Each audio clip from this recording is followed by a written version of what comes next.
Well, morning. I think basically the Prime Minister has to back something that would allow her to take a majority of votes to the European Union, say, look, here in black and white is what I can get through the House of Commons. Help me try and make this happen.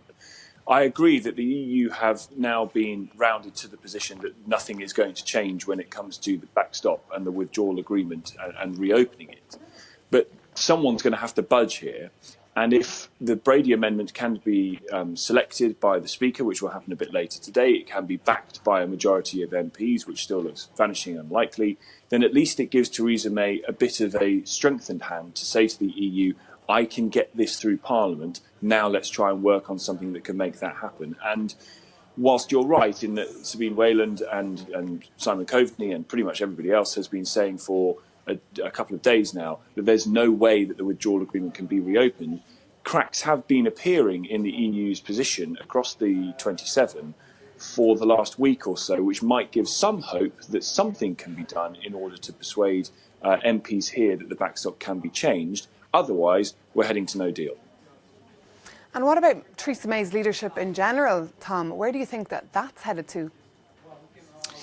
Well, it's all. I mean, to say it's very difficult is an understatement here. The position of the Eurosceptics in the party to this morning, bearing in mind everything changes in the next, within an hour, is that they aren't going to back this Brady Amendment. So they aren't even going to countenance the chance of giving the Prime Minister a bit of a strengthened hand to go back to the European Union. I find that position remarkable. The European Union, the European Research Group, has been calling for the backstop to go and to be significantly changed for some time, and yet will not back an amendment that could seek to make that happen. Ultimately, this could all be for nothing anyway, and regardless of the other amendments that are being tabled today, the sort of the Cooper Amendment, as it's called, which would seek to delay the departure on the 29th of March 2019 and push the Article 50 process into the longer grass, that might not have a majority either. So we could be sitting here tomorrow morning with no amendment commanding a majority and nothing really having changed whatsoever. Absolutely. And you said that somebody has to budge, and we're hearing from Michel Barnier that he won't budge on the withdrawal agreement, but he might on the political declaration. But I guess that won't be enough to convince anyone. Yeah, I think that's right. I'm not sure that will be enough to convince the Brexiteers within the Conservative Party.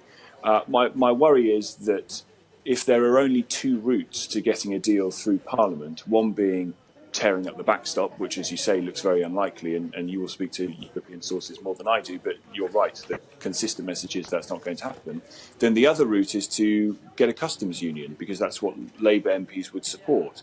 And if Theresa May starts heading down talking about a customs union, she rips the Conservative Party apart. So I don't understand why the European Research Group wouldn't try and back an amendment that give the Prime Minister something to say to the European Union, look, you're going to have to reopen the withdrawal agreement a bit, or do something legally binding outside of the withdrawal agreement that could help me get this through Parliament, because at the moment we're just heading into more stalemate.